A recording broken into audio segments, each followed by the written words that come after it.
बिस्मिल्लाहिर्रहमानिर्रहीम। Cover story में भलीकार ऐं आहियां इरफान महबूब। ऐं कवर स्टोरी में पाण ॻाल्हि ॿोल कंदासीं खिते में इसराइल जी वधंदड़ जारियत जो। तव्हांखे यादि हूंदो त इसराइल कुझु वक़्तु पहिरियां ईरान ते जारियत कई, ईरान ते हमिलो कयो हो ऐं उनखां पोइ ईरान उनजो भरपूर जवाबु ॾिनो ऐं ईरान जो जवाबु एॾो त तकिड़ो हो जो अमेरिका खे विच में अचिणो पियो। ऐं बाद में पाण ॾिठोसीं त कुझु ॾींहंनि जी झड़पुनि खां पोइ ऐं इसराइल जे ॻरे नुक़सान थियण खां पोइ जंगबंदी थी वई। उनजो ऐलान अमेरिकी सदर डोनाल्ड ट्रंप कयो ऐं उनखां पहिरियां वरी पाण ॾिसूं था त इसराइल कीअं फ़लस्तीन ते मुसलसिल लगातार जारियत कंदो पियो अचे, उते क़त्लेआम कंदो पियो अचे। ऐं अमेरिकी सदर डोनाल्ड ट्रंप काफ़ी भेरा इन जंगबंदी जो बि ज़िक्र कयो, या पाण खणी चऊं त जंगबंदी जी ख़्वाहिश जो इज़हार कयो। ऐं इन सिलसिले में उन हमास अॻुवाननि खे आछ बि कई त भई गज़ा में जंगबंदी कई वञे। हिकिड़ो जंगबंदीअ जो मॉडल ठाहियो वियो, हिकिड़ो मैप ॾिनो वियो, पर उन ते अमल न थी सघियो। पर उहा आछ अमेरिकी सदर जेका जंगबंदीअ जी कई, उन ते गौर वीचार करण जे लाइ हमास जे अॻुवाननि जो क़तर में इजलास जारी हो त इसराइल वरी उते बि हमिलो कयो, जंहिंजे नतीजे में इसराइली फ़ौज दावा कई त हमास जा जेके अॻुवान आहिनि उहे मारिजी विया, जॾहिं त हमास इन जी तरदीद कई। पर क़तर जे सिक्योरिटी अहलकार समेत 6 ॿिया माण्हू जेके आहिनि इन हमले में मारिजी विया। उन खां पोइ मुख़्तलिफ़ मुल्कनि इसराइल जी इन अगराई जी मज़म्मत कई ऐं पाकिस्तान बि इन जी मज़म्मत कई। पाकिस्तान जे वज़ीर आज़म शहबाज शरीफ़ साहब त हंगामी दौरो कयो, क़तर जे अमीर सां मुलाक़ात कई, सख़्तु मज़म्मत कई ऐं आलमी बिरादरी खां बि मुतालबो कयो त इसराइल मुसलसिल जेका जारियत करे पियो उनखे लगाम ॾिनी वञे। गॾोगॾु पाकिस्तान सलामती काउंसिल जो इजलास बि सॾायो ऐं अॼु उन इजलास में इन मामले जी ॻाल्हि ॿोल बि थी, इन मामले जी मज़म्मत कई वई, उन जी पधिराई बि जारी थी वई, जंहिंमें इसराइली हमले जी मज़म्मत कई वई। पर इसराइल जो पधिराई में किथे बि नालो शामिलु न आहे। गॾोगॾु अमेरिकी सदर बि इहा ॻाल्हि वाज़े कई त हाणे इसराइल अहिड़े क़िस्म जी का हरकत न कंदो। हालांकि इसराइल इहा दावा करे चुको आहे त क़तर ते जॾहिं हमिलो कयो पिए वियो त हुननि अमेरिका खे अॻुवाट इतला ॾिनो हो, पर अमेरिका क़तर ताईं इहो इतला देर ताईं पहुचायो। ऐं अमेरिकी सदर उहो ई आहे जेको नोबेल इनाम खटण जो ख़्वाहिशमंद आहे, अमुन जो एवॉर्ड खटण जो ख़्वाहिशमंद आहे। ऐं पाकिस्तान दुनिया जो पहिरियों मुल्क आहे जंहिं डोनाल्ड ट्रंप खे नोबेल इनाम ॾियण जी सिफ़ारिश कई आहे। वरी इन जे रद्द अमल में जेको नेतन्याहू जेके इसराइल जा वज़ीर आज़म उन जेको बयानु ॾिनो ऐं क़तर जे हमले खे पाकिस्तान में जेका उसामा बिन लादेन जे हवाले सां कार्रवाई थी अमेरिकी फ़ौज जी, उन सां भेचियो, उन ते बि काफ़ी गर्मा गर्मी आहे। सो सिचुएशन इन सूरत हाल ते पाण ॻाल्हाईंदासीं। असांखे वीडियो लिंक ते जॉइन कयो आहे इम्तियाज़ अली चांडियो साहब, पाण परॾेही मामलनि जा माहिर आहिनि। इम्तियाज़ साहब, वॾी महिरबानी सर, अवां असांखे वक़्तु ॾिनो। इसराइल जी जारियत तव्हां ॾिसो पिया मुसलसिल, कॾहिं कहिड़े मुल्क ते कॾहिं कहिड़े मुल्क ते। जवाज़ इहो आहे त भई जीअं अमेरिका पाकिस्तान में कार्रवाई कई उसामा बिन लादेन जे लाइ, ईअं ई असां बि क़तर में कार्रवाई कई दहशतगर्दनि जे लाइ। ऐं इनखे असां ॾिसूं पिया त एंडोर्स कनि पिया काफ़ी सारा मुल्क, ख़ासि तौर ते अमेरिका पुछ भराई में बीठल आहे। माना हिलाल हराम ॿई पासा जेका काती पाण सिंधीअ में चवंदा आहियूं उहो लॻो पियो आहे। सो हीअ जेकॾहिं हिकिड़ो प्रिंसिपल सेट करे पई थी दुनिया, या दुनिया जा उहे सगारा मुल्क जंहिंजी हले थी दुनिया में, पोइ त कोई बि मुल्क कंहिं ते बि इहो जवाज़ ॼाणाए हमिलो करे सघंदो। महिरबानी अदा, पहिरियां त मूंखे वठण जे लाइ ऑनलाइन। ॾिसो, जेको जवाज़ आहे इज़राइल जो इन हमले जो उहो बिल्कुलु ग़लति आहे ऐं इंटरनेशनल लॉ जी बि वायलेशन आहे ऐं जेके सॉवरेनिटी जा नॉर्म्स आहिनि इंटरनेशनल, उन्हनि जी बि जेको आहे सो वायलेशन आहे। बुनियादी फ़र्क़ु आहे इन ॿिन्ही। हीउ जेको क़तर में थिए पियो, इहो हिकिड़ो मीडिएशन जो प्रोसेस हो ऐं जंहिंमें क़तर जेको आहे सो मीडिएटरी पार्टी हो, उन जेको आहे सो होस्ट कयो हमास जी लीडरशिप खे। ऐं उन खां पोइ जेको आहे सो ऐं छाजे करे होस्ट कयो, इन करे होस्ट कयो त गज़ा जे मामले ते जेको आहे सो सीज़ फायर करायो वञे। ऐं तव्हां माज़ी में बि ॾिठो आहे त क़तर जेको आहे सो मीडिएशन कराईंदो रहियो आहे। अफ़गानिस्तान ऐं अमेरिका जी मीडिएशन कराई। क़तर में दोहा ऑफिस हो तालिबान जो, ऐं उते तालिबान जी लीडरशिप मौजूदु हूंदी ऐं अमेरिका उन सां गॾु जेको आहे सो डायलॉग कंदो, पर कॾहिं बि अहिड़ी का सिचुएशन नज़र न आई त उन्हनि खे को टेररिस्ट चई तव्हां हमिलो कयो ऐं उन खां पोइ उन्हनि खे मारे छॾियो। हाणे मसइलो इहो आहे बुनियादी तौर ते त जेको इज़राइल आहे उहो इन तरीक़े जा पाण चए थो त मां ॿिया बि हमला कंदुसि ऐं हुन चयो तुर्की जो नालो वरितो आहे या ॿिनि मुल्कनि जा नाला वरिता आहिनि त जिथे बि मूंखे लॻो त मुंहिंजो टारगेट मौजूदु आहे त मां हुते हमिलो कंदुसि। हाणे हुननि खे कीअं रोके सघिजे थो? बुनियादी तौर ते मां नथो सम्झां त के जेको करारदादूं आहिनि या जेको वर्बल डिप्लोमेसी आहे उन सां इसराइल बीहंदो, उहो नथो बीही सघे।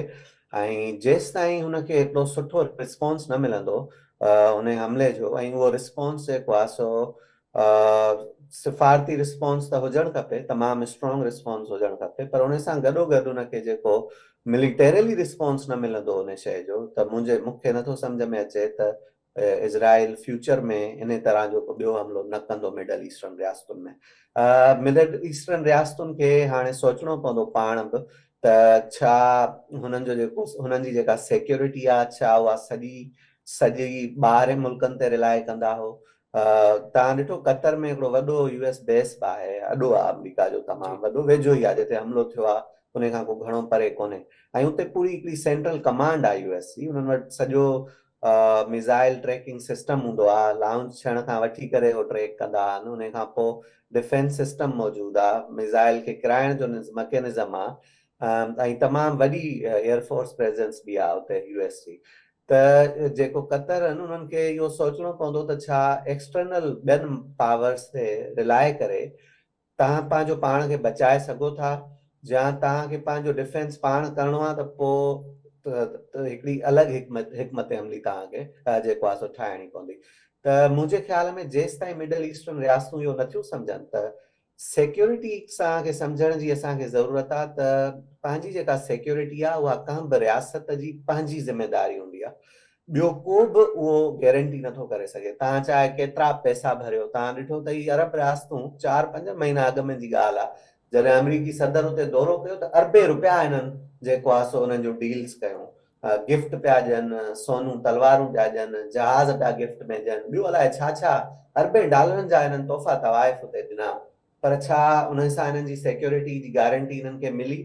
न मिली सघी हुननि खे सिक्योरिटी गारंटी। त सिक्योरिटी रियासत जो पंहिंजो हिकिड़ो एसेंशियल कोर जेका वैल्यू आहे, जेको गोल आहे, उहा रियासत खे पाण करणी आहे। ॿियो केर बि रियासत जी बिहाफ ते तव्हांखे सिक्योर नथो करे सघे इंटरनेशनल सिस्टम में। त मुंहिंजे ख़्याल में इहो मैसेज कतर खे जेको आहे मिडल ईस्टर्न कंट्रीज़ खे मिली वियो आहे इन हमले खां पोइ। सही। हाणे साईं छा करणु खपे? ज़ोर भरियो पियो वञे त मुस्लिम इतिहाद मज़बूत थियणु खपे। जी, मुस्लिम इतिहाद त ज़रूरु मज़बूत थियणु खपे, ऐं असां ईरान ते जेको हमलो थियो उन खां पोइ बि असां ॾिठो त इहे ॻाल्हियूं ज़रूरु थियनि पियूं।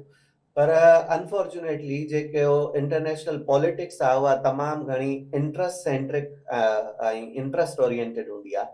हिन में ॿियो को बि मुल्क भली इतिहाद थी बि वञे, इन्हनि मुल्क मुस्लिम जेको तव्हांखे ख़बर आहे OIC ऑर्गेनाइज़ेशन मौजूदु आहे 50 खां वधीक मुल्कनि 57 मुल्कनि जो अलायंस आहे, पर छा उहे कंहिं बि मुल्क जी सिक्योरिटी प्रोटेक्ट करे सघंदा? इहो हिकिड़ो वॾो सवालिया निशान आहे।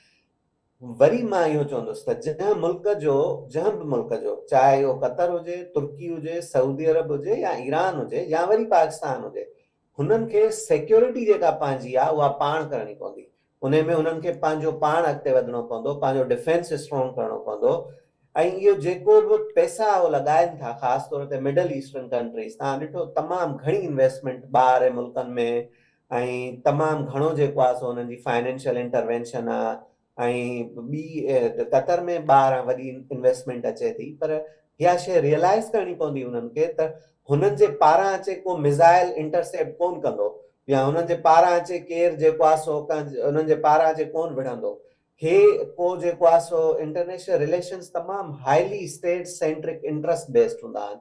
ॿिया मुल्क हुननि खे सपोर्ट करे सघनि था, मॉरल सपोर्ट करे सघनि था, का टेक्नोलॉजिकल असिस्टेंस आहे उहा ॾेई सघनि था। पोइ इतिहाद जेकॾहिं ठहे थो त उहो इतिहाद बि इहो चवंदो त बाबा हीउ एग्रेशन ग़लति थियो आहे, पर उहो एग्रेशन रोकाइबो कीअं, बंदि कीअं कबो?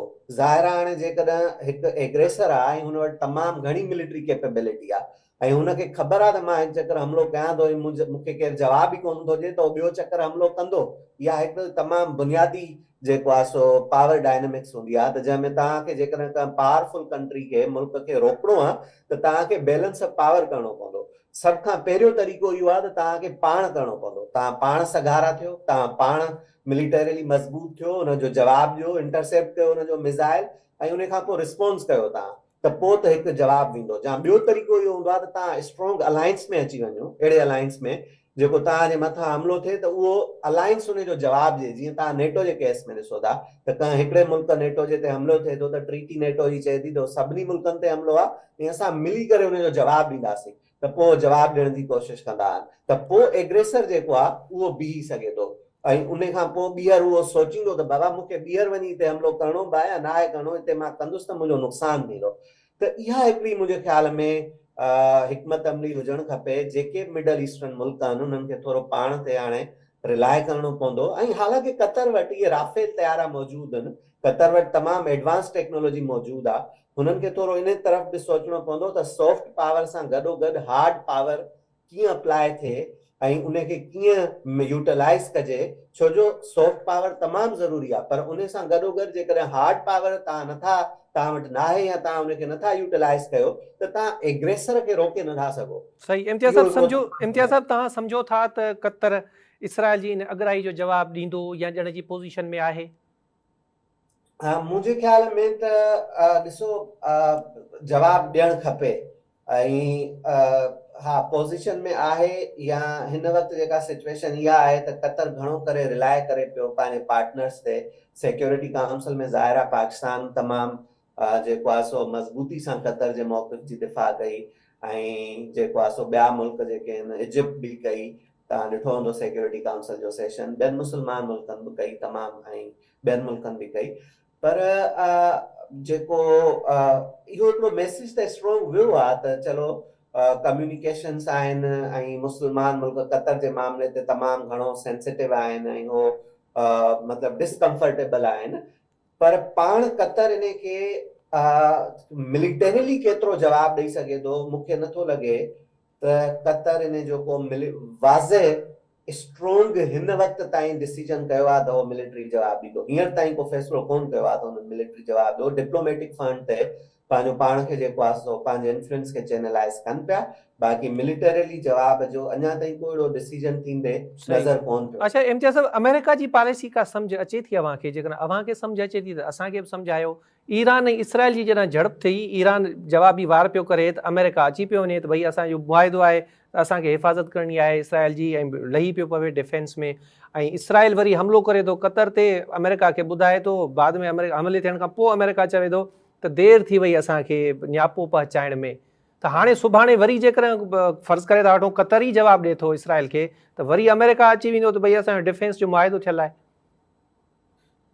मुंहिंजे ख़्याल में त ॾिसो, हिकिड़ी ॻाल्हि तव्हांखे सम्झणी पवंदी त जेका अमेरिका जी पॉलिसी रही आहे थ्रू आउट हिस्टोरिकली, त को कंहिं बि मुल्क जंहिं बि अमेरिका ते रिलाए कयो, तमामु घणो रिलाए कयो, उनखे को घणो फ़ाइदो न पुॻो मिलिटरीली। जेकॾहिं तव्हां ॾिसो रीसेंट ख़ासि तौर ते हिन वक़्तु तव्हां ॾिसी सघो था त यूरोपियन यूनियन ॾिसो, या ॿिया नेटो जा मुल्क ॾिसो तव्हां खणी, या जेको कैनेडा आहे भरारो मुल्क आहे, या ॿिया जेतिरा मुल्क आहिनि, उन्हनि जन अमेरिका ते घणो रिलाए कयो। हिन एडमिनिस्ट्रेशन जे अचण खां पोइ त तमामु उहो रिलायंस ख़तमु थी चुको आहे। ऐं जेको क्रेडिबिलिटी आहे जेका बुनियादी तौर ते अमेरिका जी, उनखे वॾो डेंट पियो आहे। त उहो पंहिंजा जेके वेझा दोस्त आहिनि, कतर थियो या सऊदी अरब, मिडल ईस्टर्न कंट्रीज़ तमामु वेझा दोस्त आहिनि अमेरिका जा। ऐं करंट जेका प्रेसिडेंसी आहे, प्रेसिडेंट ट्रम्प आहे, पहिरियों पंहिंजो विज़िट कयो ई कतर ऐं मिडल ईस्टर्न कंट्रीज़ जो, पोएं चकर बि हिन चकर बि।